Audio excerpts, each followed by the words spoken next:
Olá, nós estamos começando mais um Vale Entrevista especial Eleições e hoje nós recebemos aqui na sede do Jornal Vale candidato à Prefeitura de São José dos Campos, Wagner Balieiro, do PT. Muito obrigada pela sua disponibilidade, candidato. Oi, Thaís, Kaique, muito obrigado pelo convite, pela oportunidade de estar aqui com vocês. Candidato, o senhor foi vereador por 4 mandatos aqui em São José dos Campos. Por que em 2020 o senhor decidiu ser candidato a prefeito? Eu acho que São José dos Campos está num momento extremamente difícil e desafiador. Nós temos aí uma pandemia, temos uma situação onde o desemprego cresceu muito em nossa cidade e a gente precisa começar a fazer a cidade ter uma perspectiva de futuro diferente do que aconteceu até agora.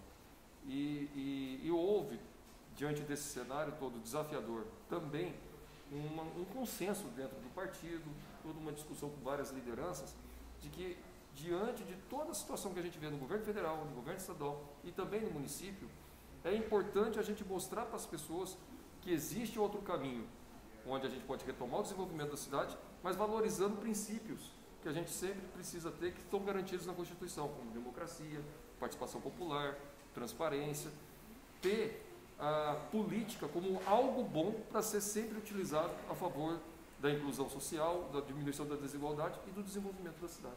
A gente sabe que um dos principais desafios do próximo prefeito será a retomada da economia, que foi agora tão afetada durante o período de pandemia. O que é que o senhor pensa em fazer caso seja eleito? Olha, Thaís, nós já tivemos um grave problema em São José em 2019. Em 2019, São José dos Campos já teve o pior número de geração de empregos do Vale do Paraíba. Teve um saldo negativo, foi a pior cidade de geração de emprego do Vale do Paraíba. Foi quase menos 700. E foi a quinta pior do estado. Veio a pandemia, piorou essa situação, agravou, agora ainda com as demissões da Embraer e de outras grandes empresas que tendem a demitir nesse final de ano, é uma situação desafiadora. O que a gente tem colocado como propostas dentro daquilo que a gente colheu, inclusive com as entidades vivas aqui de nossa cidade, conversando com moradores, comerciantes, empresários. São José precisa fazer uma guinada no modelo de como que ela discute a questão de geração de emprego. A primeira medida que eu vou fazer, eu vou criar um distrito industrial público em nossa cidade. Que distrito industrial será esse? Será um distrito industrial criado no terreno da antiga ocupação do Pinheirinho, que vai ser o meu primeiro ato enquanto prefeito, desapropriar aquela área sem custo para o município. Ali temos uma área de 1.300.000 metros quadrados, cuja dívida é maior do que o valor do terreno. Então, meu primeiro ato. Quem quiser gerar emprego na cidade vai ganhar terreno para fazer a instalação naquele local da antiga ocupação do Pinheirinho, que não vai ter custo nenhum para a prefeitura. Segundo, nós vamos retomar em São José algo que já há muitos anos não acontece aqui, que é fazer uma política agressiva de incentivos para a instalação de novas empresas, e a novidade é que as empresas já instaladas no município, que quiserem fazer a ampliação, também terão direito aos mesmos incentivos. Nós não podemos ter mais situações onde você tem a empresa na cidade, e aí a empresa vai embora porque a parte de ampliação a cidade não quer fazer uma possibilidade de incentivo para ela. Outra coisa, em função dessa crise, a cidade recebeu mais de 140 milhões de reais de apoio financeiro, seja do governo federal ou do governo estadual, e não fez nenhum tipo de auxílio econômico para os pequenos microempresários da cidade, microempreendedores. Nós vamos fazer isso a partir do ano que vem. Nós precisamos ajudar as empresas com auxílio da prefeitura, desde que tenham o compromisso de não mandar ninguém embora, de manter o emprego. E segundo, aquelas empresas, estabelecimentos que mantiverem o emprego, tiverem o compromisso de ajudar a população de nossa cidade, também nós vamos fazer o congelamento do reajuste do IPTU nos próximos 2 anos. O congelamento do reajuste do IPTU.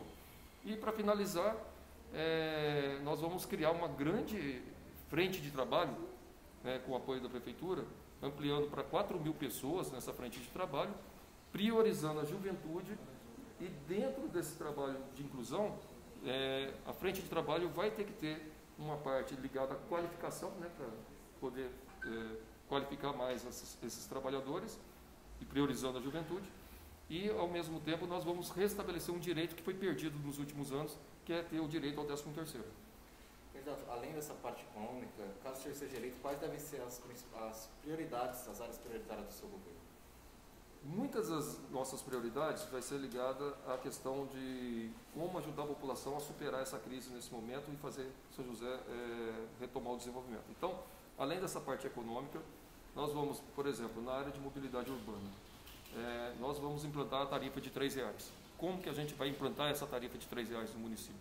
Com uma simples conta. Transporte público tem que virar política pública, igual a saúde, igual a educação, né? A prefeitura tem que participar desse processo, né? Ajudando a cidade na parte de mobilidade no transporte coletivo. Hoje, o trabalhador que anda de ônibus, o passageiro pagante, quando paga a tarifa de R$4,50, seja no cartão bilhete único, que foi que a gente criou, seja em dinheiro, nos R$5, ou seja no Vale Transporte, que é R$5,20, ali está embutido o custo da tarifa dele, mas somando todo mundo que anda de graça no ônibus.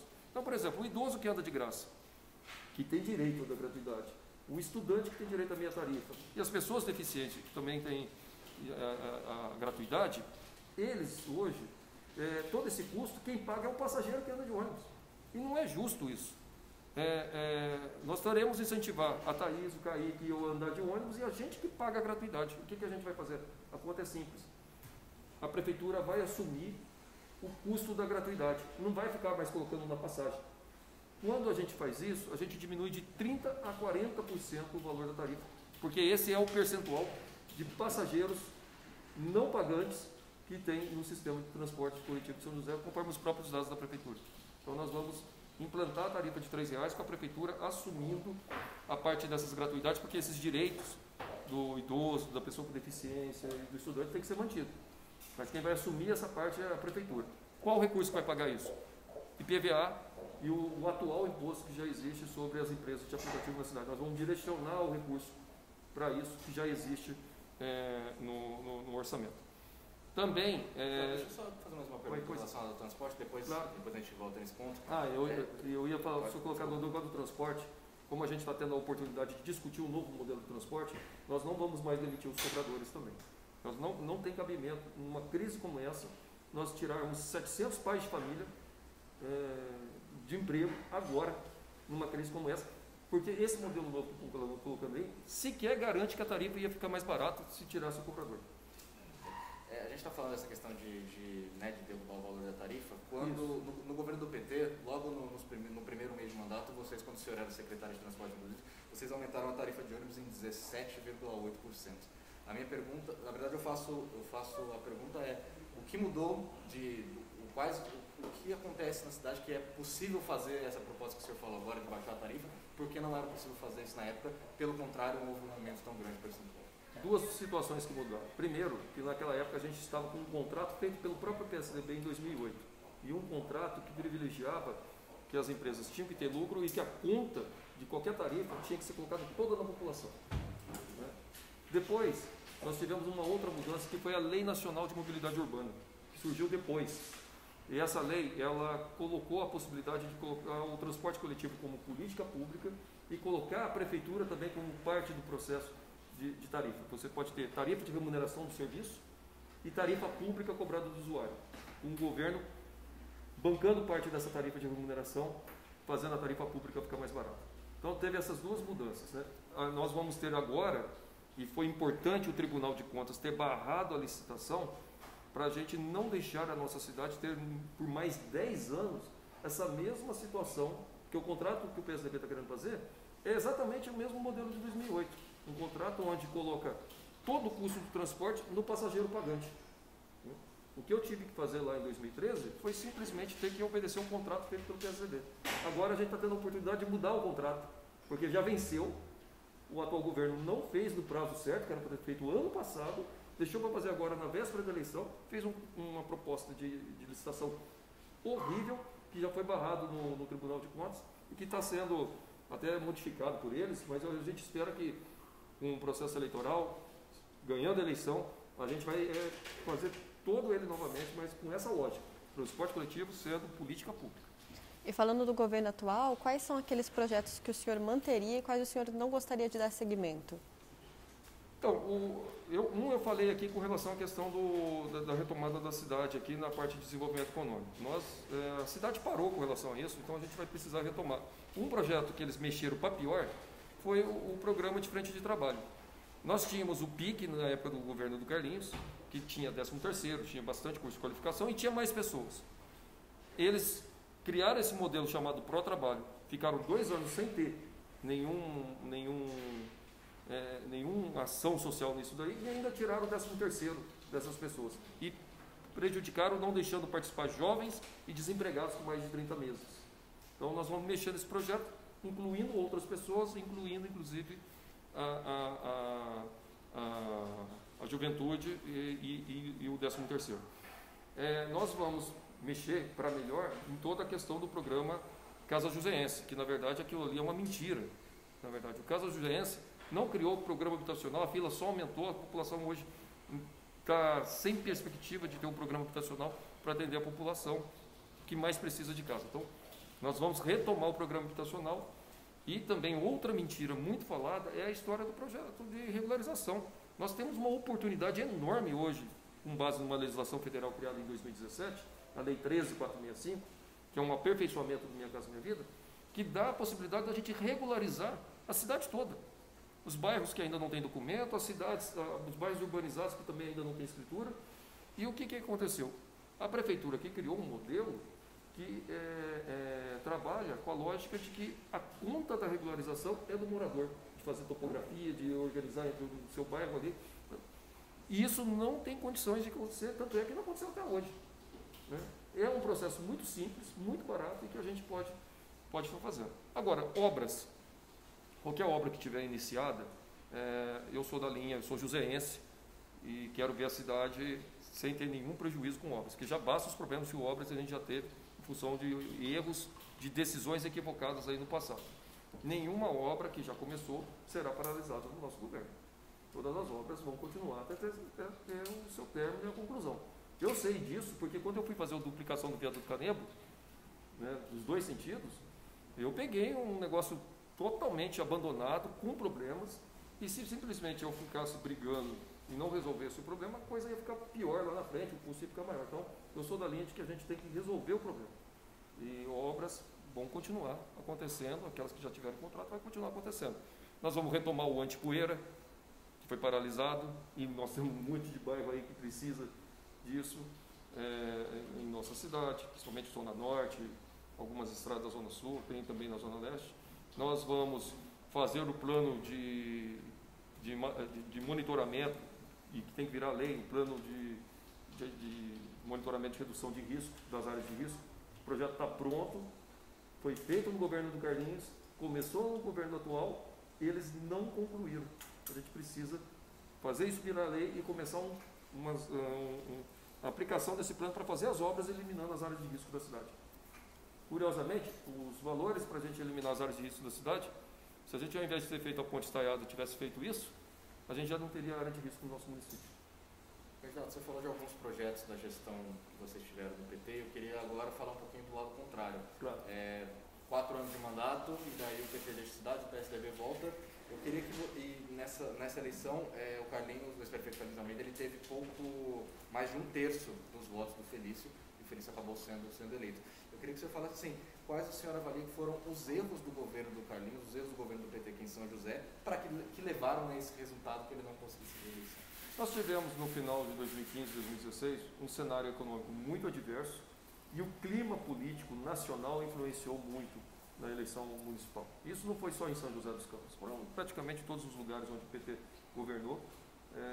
Houve, até mesmo com governos bem avaliados, nós tivemos uma situação de todo mundo, vamos dizer assim, estava todo mundo contra o PT, como se o PT fosse culpado de todos os problemas que aconteciam na cidade. Hoje, passado alguns anos, as pessoas começaram a perceber que não foi bem isso, né? Na verdade, foi retirada do governo do Partido dos Trabalhadores, entrou um modelo que agora está retirando o direito das pessoas, que não fez, dentro daquelas reformas que só tiraram o direito dos trabalhadores, o crescimento do país e em muitos lugares, inclusive aqui em São José, do ponto de vista municipal, nós vimos também muitas pessoas que não imaginavam que a troca de um governo fosse causar tantos problemas em alguns bairros da cidade, ou algumas políticas que deixaram de ser feitas nessa mudança. Eu falo isso porque eu vi várias vezes algumas medidas, algumas situações que a gente votou na Câmara Municipal, que só prejudicou o trabalhador mais pobre, prejudicou os bairros mais simples de nossa cidade.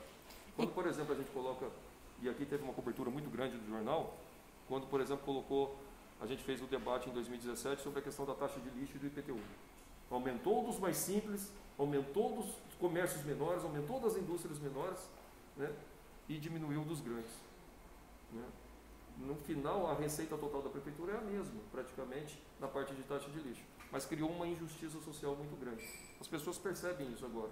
Falei, nossa, falaram tanto para eu tirar o PT, mas faltou tirar o PT e o que eu vou colocar no lugar? Agora, está mais claro essa diferença de como que cada governo, cada partido lida com o dia a dia da população, os direitos da população. Eu acho que isso tende até, inclusive, a favorecer a gente a partir de agora.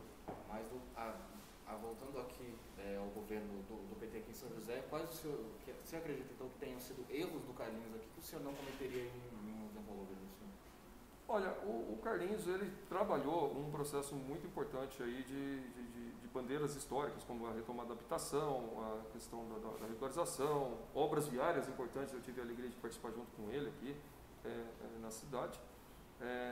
Eu tenho clareza que o que nós mais podemos avançar nesse momento é trabalhar essa política de geração de renda, de geração de emprego na nossa cidade.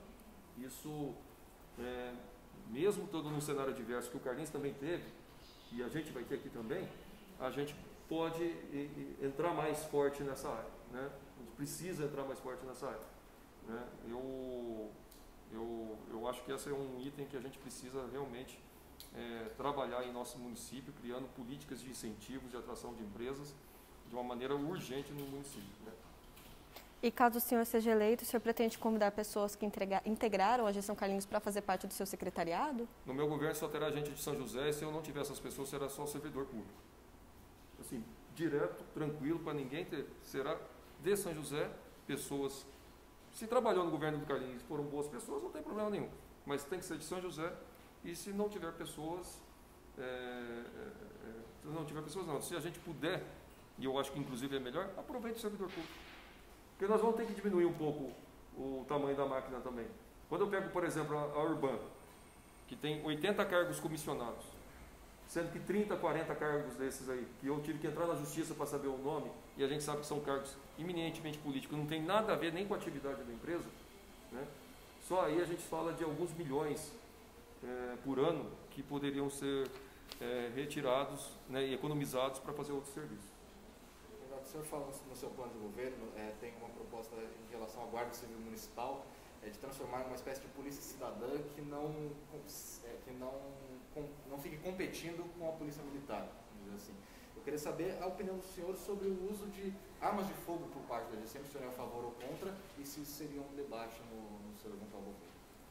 Nós precisamos primeiro ampliar o efetivo da Guarda Municipal dentro de uma lógica que é colocada, que era de um guarda para cada 1.000 habitantes.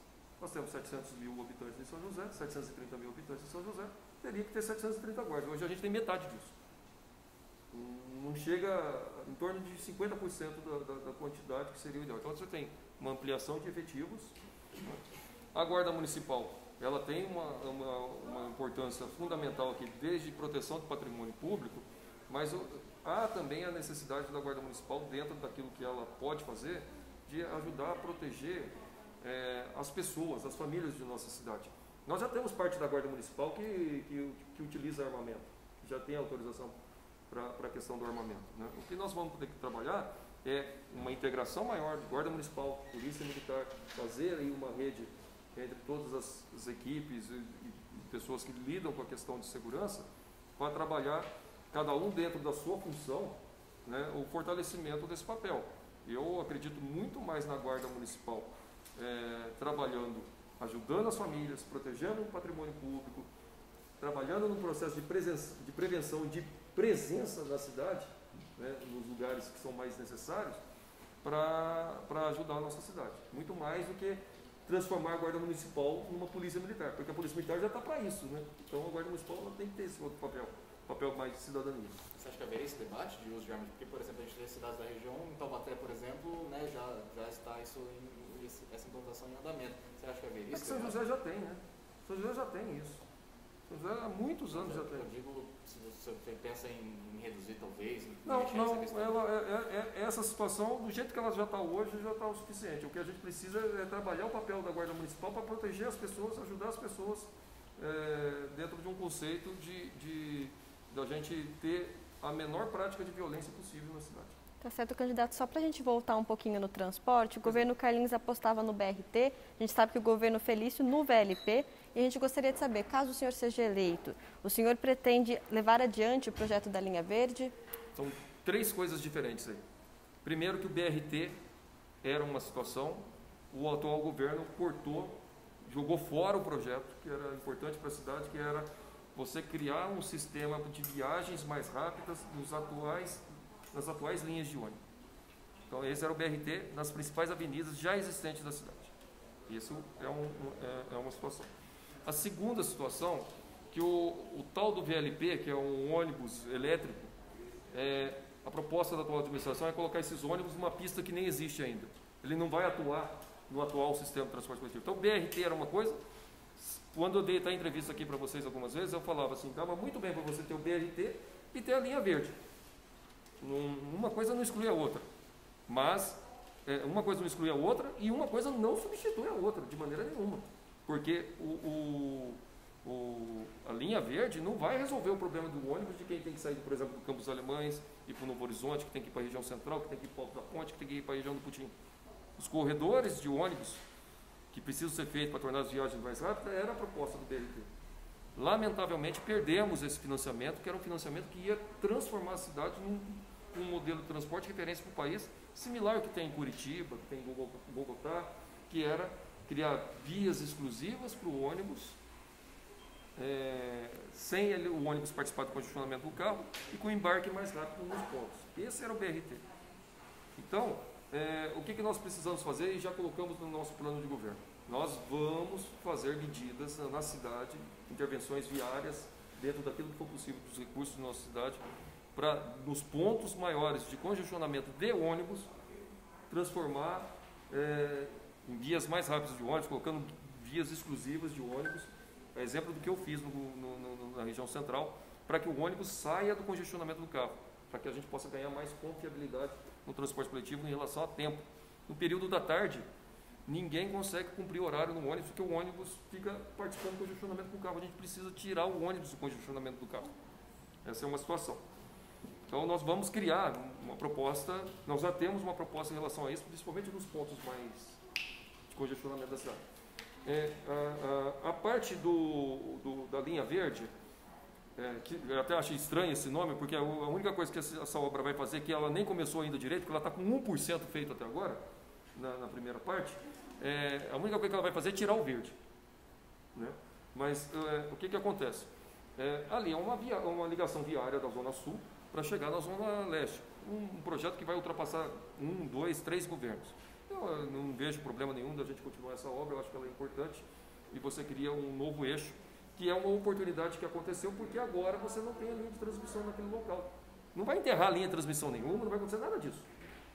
Ele vai ser feito numa lateral de 30 metros, porque a mania que esse governo tem é de fazer muita mentira na propaganda.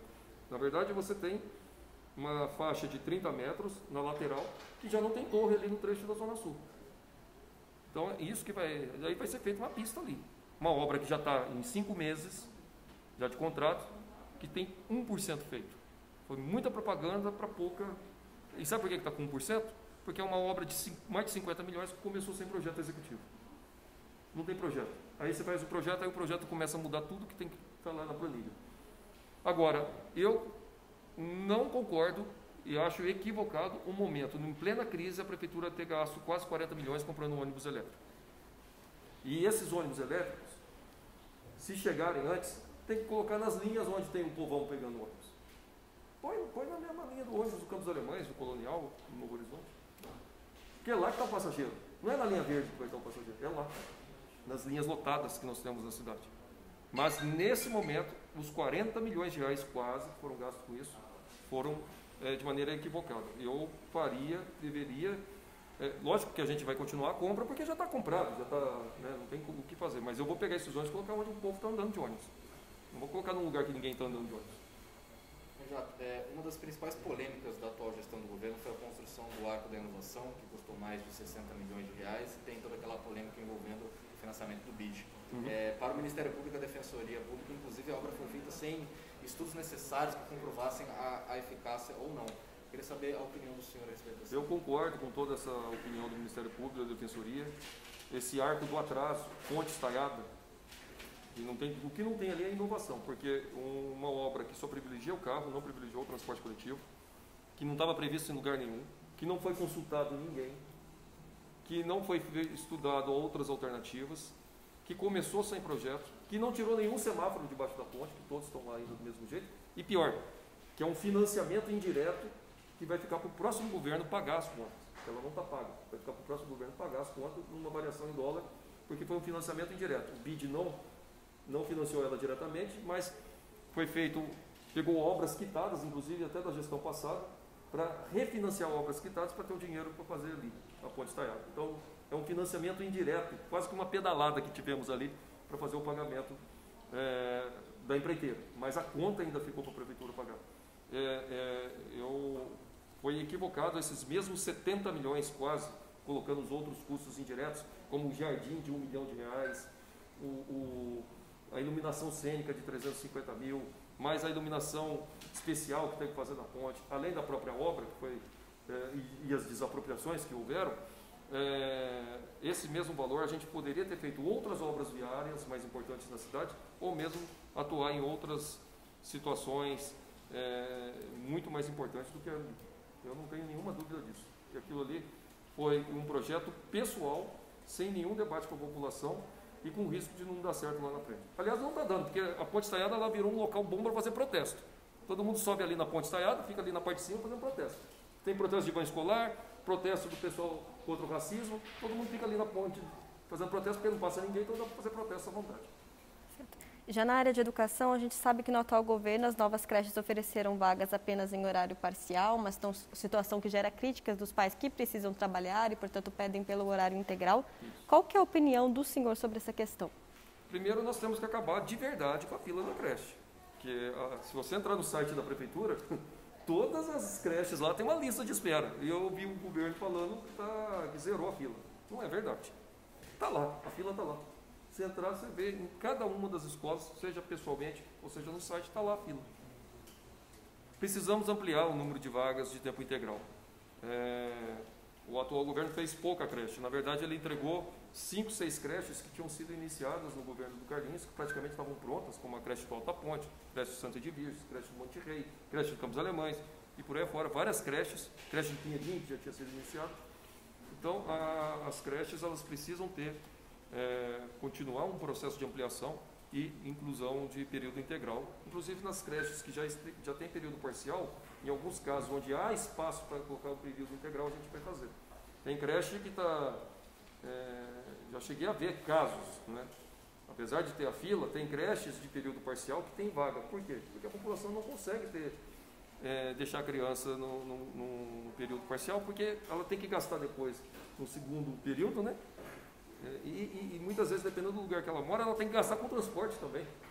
Então daí eu já vi famílias que falam, eu não vou pôr na creche meio período, porque o que eu gasto de transporte e colocar uma pessoa para cuidar no outro período, é mais fácil ela ficar em casa direto. Só para a gente encerrar, eu queria falar um pouquinho também da pandemia do coronavírus aqui no município. Que em meio a essa toda a situação, São José iniciou ainda no mês de abril uma proposta, uma ofensiva pela flexibilização das medidas de quarentena, chegando inclusive a se opor ao Plano São Paulo, ao projeto do governo do Estado. Eu queria que o senhor falasse, o senhor acredita que o atual governo enfrentou a pandemia de forma correta? O atual governo, ele deixou 3 coisas muito importantes para trás, 3 ações muito importantes para trás. A primeira delas, não fez testagem. Nós passamos, desde o início da pandemia, em março, abril, maio, junho, julho, praticamente de 4 a 6 meses, com quase nada de testagem sendo realizada no município. O mundo inteiro, as cidades que deram mais certo no combate à pandemia, fizeram bastante teste. Aqui, quando a gente teve que entrar até na justiça, tivemos que fazer representação no Ministério Público, para ter acesso ao número de testes que foram feitos. Com muita tristeza, a gente viu que em junho A pandemia começou dia 18 de março. Então é março, abril, maio, junho, em junho, no quarto mês, São José tinha pouco mais de 5 mil testes, somando a iniciativa privada. Então, a falta de testagem no começo da crise, para aquelas pessoas que apresentavam sintomas, ajudou a propagar o vírus na cidade. Isso aí foi um erro gravíssimo que nós tivemos. O segundo erro foi a completa ausência do município em apoio para a população de nossa cidade. Aí eu falo desde o apoio social, para aquelas famílias que precisavam de cesta básica, de um auxílio financeiro. Nós não tivemos nenhuma medida, mesmo com a legislação eleitoral permitindo. Pareceres do Ministério Público indicando que pode fazer.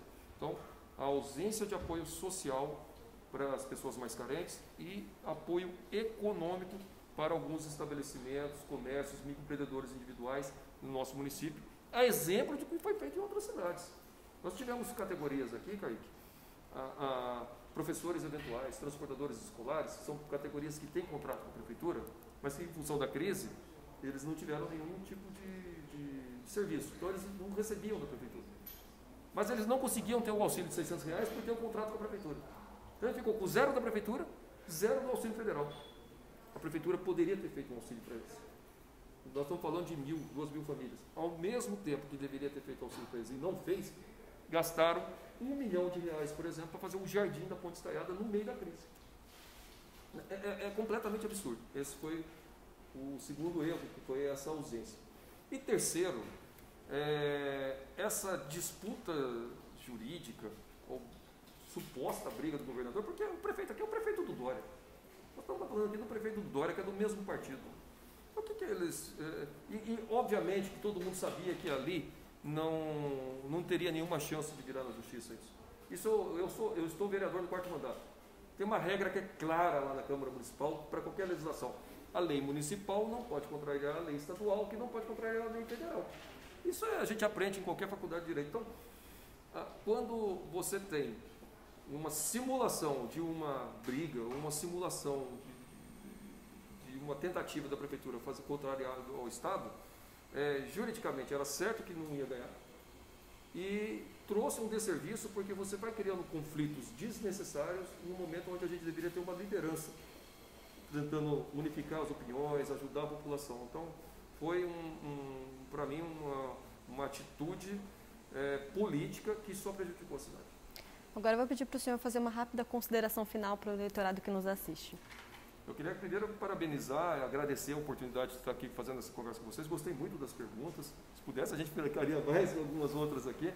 Mas eu quero dizer que a todos que estão acompanhando essa entrevista, que se você tiver alguma dúvida, alguma opinião, sugestão, entre em contato com a nossa candidatura, faça a sua opinião, sugestão conosco, porque o que nós mais precisamos é fazer São José voltar a crescer com inclusão das pessoas. E fazer isso com participação popular, transparência nas decisões.